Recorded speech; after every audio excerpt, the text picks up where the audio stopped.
जैसे अवाटा हो गया विच इज अ 3 इंच वो। तो ये जो ड्रोन्स होते हैं ये बेसिकली आउटडोर भी उड़ेगा, इंडोर भी उड़ेगा।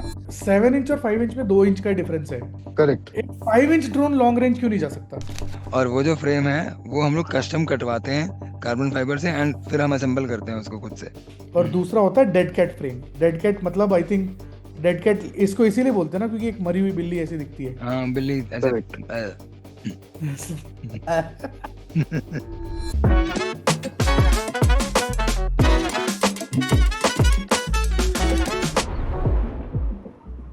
तो स्वागत है आपका लेट्स टॉक आरसी के एक और एपिसोड में।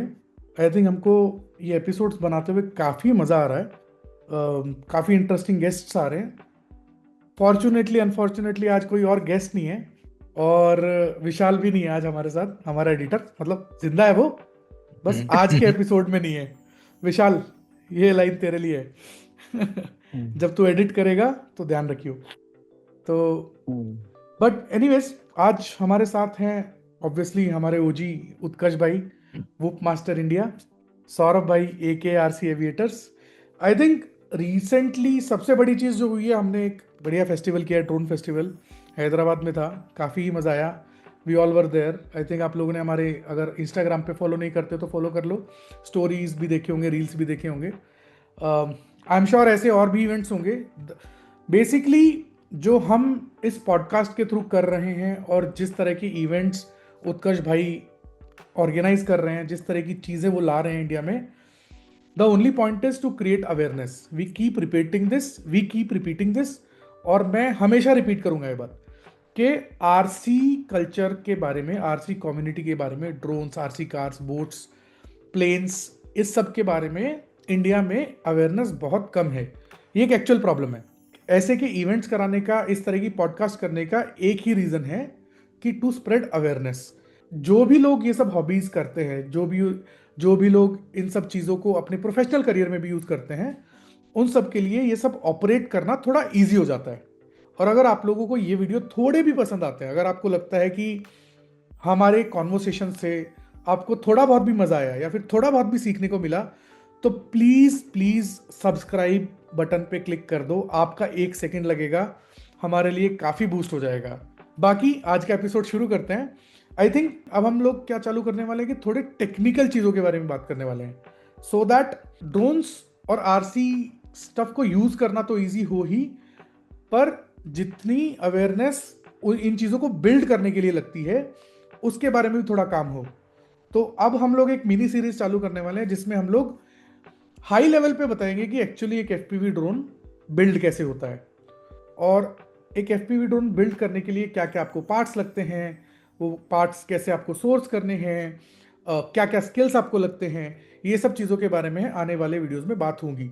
एक ड्रोन, अगर मान लो मैंने डिसाइड कर लिया है कि मुझे एक एफपीवी ड्रोन बिल्ड करना है, ठीक है, हाँ, तो सबसे पहली चीज़ मुझे क्या लगेगी?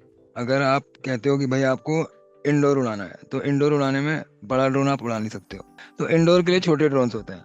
अब छोटे ड्रोन में सबसे कॉमन ड्रोन होते हैं जिनके आसपास होते हैं प्रोपेलर गार्ड, क्योंकि चलते चलते आप खिड़की में टकराए, पर्दे में टकराए, दीवार में टकराए, और ये छू करके निकल जाएगा। फिर अगर आप आउटडोर उड़ाते हो, तो आउटडोर उड़ाने के लिए बाहर हवा भी चलती है, आपको एक जगह रुके रहने में स्ट्रगल करना पड़ेगा। ये एक झंडे की तरह काम करता है। भाई झंडा हवा में लहराओ तो रेजिस्टेंस आता है ना, बट अगर बाहर आपको तेज उड़ाना है, आपके पास प्रोपेलर गार्ड हटा दो, आप एक ऐसा सिंपल ड्रोन बनाओ जिसमें मोटर है, प्रोपेलर खुले हैं, 4-5 इंच के प्रोपेलर हैं, जैसे कि अभी आप देख रहे हैं सौरभ भाई के हाथ में, उसको आप आराम से उड़ा सकते हो। विंडी हो नहीं हो चलता है। ड्रोन के जो साइजेस हैं वो बेसिकली 65 mm से शुरू हो जाते हैं।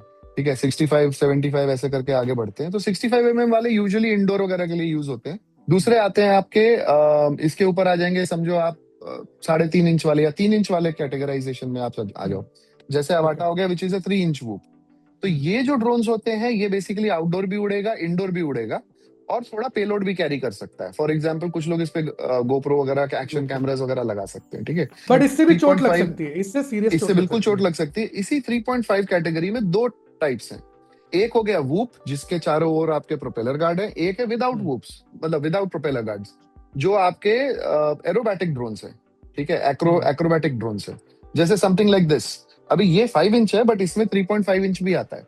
सो ये फ्री स्टाइल ड्रोन्स होते हैं जिसमें आपको फ्लिप्स मारेंगे, लूप्स मारेंगे, थोड़ा फन फ्लाइंग करेंगे या रेसिंग करेंगे। फिर उसके ऊपर आते हैं आपके 7 इंच वाले।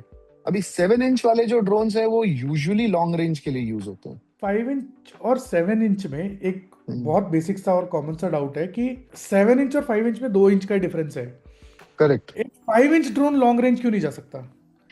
5 इंच ड्रोन लॉन्ग रेंज जा सकता है, लेकिन उसकी एंड्योरेंस जो है ना वो इतनी ज्यादा नहीं होती, बिकॉज उसकी पेलोड कैपेसिटी कम है कंपेयर टू 7 इंच। अभी 7 इंच का प्रोपेलर जो है वो स्लो मूव करता है, ठीक है, ओके। स्लो मूव करता है, वो ज्यादा हवा काटता है, थ्रस्ट ज्यादा जनरेट करेगा एट लोअर आरपीएम। अब ये 5 इंच के लिए आरपीएम ज्यादा चाहिए, आरपीएम ज्यादा चाहिए तो आपका voltage consumption, I mean battery consumption ज्यादा होगा, करेक्ट। सो फ्लाइंग टाइम में 7 इंच में यूजुअली लोग लिथियम आयन बैटरीज यूज करते हैं, जिसमें डिस्चार्ज रेट ज्यादा नहीं होता है, लेकिन उनको उनकी कैपेसिटी बहुत ज्यादा होती है। So they give Okay. You lower current for a longer duration, Okay. right? Now, when you get for a longer duration, obviously it becomes a long range because you can fly for longer time. But instant punches नहीं मिलेंगे उसमें आपको, तो एकदम से पंच मार के zoom कर ऊपर, मतलब स्प्लिटर्स मारना इमीडिएटली या वैसा कुछ, तो वो पावर आपकी नहीं होती है, बिकॉज वो लिथियम आयन बैटरीज है। दे आर नोन फॉर, और they are designed to give long lasting power but less power at a for a longer duration. तो आपने दो वही है। टेक्निकल चीजों की So- बात की इसमें, एक आरपीएम और एम्प एंड ऑल। एम्प क्या होता है, एमएएच क्या होता है? उत्कर्ष भाई, ये थोड़ा सा आसान भाषा में बता दो। हमारा ड्रोन कितनी देर उड़ेगा वो डिपेंड करता है बैटरी पे। क्या करते हैं कि भाई आपने बड़ा ड्रोन बनाया, बड़ी बैटरी लगाई, लंबे समय तक उड़ेगा। अब इसमें जो सौरभ भाई ने बताया अलग अलग तरह की बैटरीज होती हैं। अब आपकी जो मोटरें हैं कुछ पावर कंज्यूम करेंगी, ठीक है, वो जो पावर कंज्यूम करती हैं उसको हम करते हैं करंट में, करंट हम मेजर करते हैं एम्प में। तो अगर बड़ी मोटर है तो वो ज़्यादा एम्प कंज्यूम करेगी, पर अगर आप उसको बहुत तेज़ घुमाओगे तो ऐसा हो सकता है कि आपने जो बैटरी लगाई है वो अंडर कैपेसिटी हो जाए, उतना करंट डिलीवर नहीं कर पाए। तो जो सौरभ भाई ने बताया लिथियम पॉलीमर बैटरीज, वो बहुत ज़्यादा करंट ऐसे बर्स्ट में प्रोवाइड कर सकती हैं बिना डैमेज हुए। जो लिथियम आयन बैटरीज हैं वो कम करंट प्रोवाइड करती हैं बट बहुत ज़्यादा करंट, बहुत ज़्यादा पावर स्टोर करके रखती हैं। तो अगर आप देखोगे तो जो लिथियम पॉलीमर बैटरी है उसका एनर्जी डेंसिटी जो होता है वो लिथियम आयन से कम होता है। बट एडवांटेज क्या होता है कि भाई मेरे को अगर एक्सट्रीम पावर चाहिए फॉर स्मॉल मोमेंट्स तो हम कर सकते हैं। बट एक और बहुत ही डम सा सवाल हो सकता है कि जैसे जैसे मेरा ड्रोन का वेट बढ़ता है, राइट, जैसे जैसे मेरा ड्रोन का साइज बढ़ता है, मेरे ड्रोन का वेट भी तो बढ़ता है। तो मैं अगर मान लो बड़ी बैटरी लगाऊंगा तो वेट की वजह से वो बड़ी बैटरी भी तो जल्दी कंज्यूम होगी। हाँ, देखो लेकिन उसमें क्या है ना, जैसे जैसे आप बैटरी बढ़ाओगे, आप बैटरी का साइज बढ़ाओगे, तो आपका बैटरी के साथ वेट भी तो बढ़ रहा है, बैटरी का भी तो वेट बढ़ेगा। एग्जैक्टली तो फिर फ्लाइट टाइम बढ़ा कैसे? हाँ, फ्लाइट टाइम बढ़ा ऐसे है बिकॉज जो आपकी ओ एफिशिएंसी अच्छा। होती है वो लीनियर नहीं होती है। हाँ, ठीक है, मेरा जो ओके 75 mm प्रोपेलर साइज वाला वूप होता है उसमें मेरी मोटर का जो प्रोपेलर होता है उसका आरपीएम 60,000 होता है ओके। लिफ्ट होने के लिए। बाकी जो आरपीएम क्या मेरा होता है? रोटेशन पर मिनट, मतलब आपका प्रोपेलर 1 मिनट में कितनी बार घूम रहा है। वहीं मेरा जो 7 इंच वाला ड्रोन है उसमें जो प्रोपेलर है उस प्रोपेलर को मेरे को सिर्फ 10,000 बार घुमाना पड़ता है 1 मिनट में और वो लिफ्ट हो जाता है। क्योंकि आप देखो ना उसका जो प्रोपेलर है उसका जो सरफेस एरिया है वो बड़ा हो गया ना, तो जो आप थ्रस्ट जनरेट कर रहे हो वो स्क्वायर से प्रोपोर्शनल है, वो लीनियरली प्रोपोर्शनल नहीं है। तो जब आप बड़ा ड्रोन करते ओके जाओगे तो आपको जो कर्व है वो ऐसे बढ़ेगा, सीधा सीधा नहीं बढ़ेगा, ओके। है ना। राइट। सो क्रक्स इज के जितनी बड़ी मेरी मोटर का साइज होगा और जितना बड़ा मेरा बैटरी का और फ्रेम का साइज होगा, मेरी मशीन उतनी ज़्यादा एफिशिएंट होती रहेगी। But it comes with a cost कि मैं वहाँ पर बहुत ज़्यादा एग्रेसिवली फ्लाइंग नहीं कर सकता। राइट, क्योंकि देखो वो बड़ी मुझे ऑप्शन कम रहेगा। बड़ी चीजों का फिजिक्स के हिसाब से इनर्शिया ज्यादा होता है। भाई किसी छोटी चीज को मोशन देने में कम ताकत लगती है, बड़ी चीज को मोशन देने में बहुत ज्यादा ताकत लगती है, और ज्यादा बड़ी चीज को तो बहुत ही ज्यादा लग जाएगी ना। But correct correct. हाँ, सो इट्स वेरी इसीलिए एक बड़ा रियल हाँ एयरप्लेन रोल नहीं मार सकता। हाँ बट एक एक्रोबैटिक वाला जो एयरफोर्स वाला जो जो प्लेन रहता है, वो लूप्स और रोल्स और वो काफी एक्रोबैटिकली फ्लाई कर सकता है। इसमें यही होता है कि जितने भी आपके बड़े लॉन्ग रेंज ड्रोन्स होते हैं वो बड़े प्रोपेलर्स यूज करते हैं, बड़ी मोटर्स यूज करते हैं, जिसकी वजह से उनका RPM, because of that RPM उनका लेस होता है, बिकॉज सरफेस एरिया ज्यादा है। अभी प्रोपेलर का सरफेस एरिया ज्यादा है तो उसको ज्यादा स्पीड में घुमाने की जरूरत ही नहीं है, क्योंकि वो एरिया ज्यादा कवर कर रहा है हवा काटने का। तो चलो ठीक है, ये तो हो गए majorly high level sizes. But इस सब में एक और कैटेगरी ऑफ फ्रेम्स है जिसको बोलते हैं रेसिंग ड्रोन्स। अभी अपन ने हैदराबाद में देखा था, इतना बढ़िया रेसिंग इवेंट हुआ था।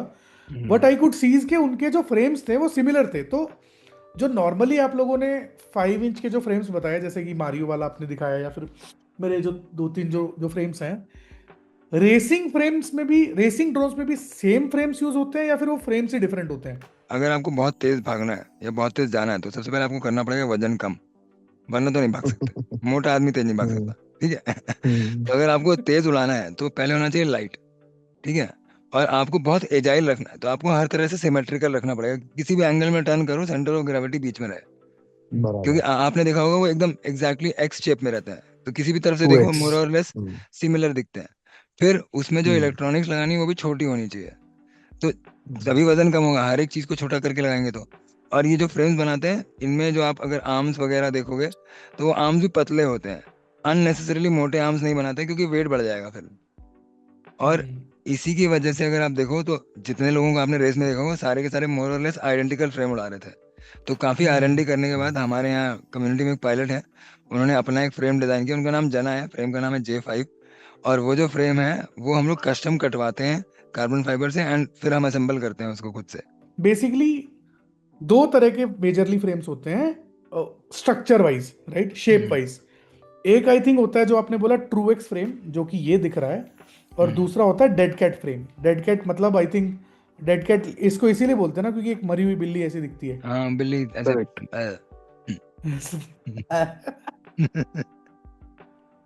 ठीक है। तो सौरभ भाई, क्या डिफरेंस होता है दोनों फ्रेम्स में, मतलब हाँ, सो क्या है कि यूजुअली डेड कैट फ्रेम्स जो होते हैं ना वो सिनेमैटिक ड्रोन्स वगैरह के लिए यूज होते हैं जिसमें प्रोपेलर्स आपके कैमरा व्यू में ना आए। अभी एक्स फ्रेम में यूजुअली प्रोपेलर्स आपके कैमरा में आएगा ही आएगा, और वो थोड़ा सा ठीक भी रहता है because you get a idea कि भाई ये दिस इज मेरा एज, ये मेरा एज है, ये प्रोपेलर है, तो आपको दिख भी रहा है कि कहीं टच हुआ हाँ, तो क्योंकि समझ में आर्म्स आता है। बेसिकली कैमरा के क्लोज हैं, तो सिमेट्रिकल है, प्रोपेलर्स। हाँ हाँ। अगर आपको आगे जाना है तो कम पावर लगेगा, राइट जाना है तो थोड़ा ज्यादा लगेगा, पीछे आना है तो और ज्यादा लगेगा, तो वैसा होता है। तो it's an asymmetrical power distribution.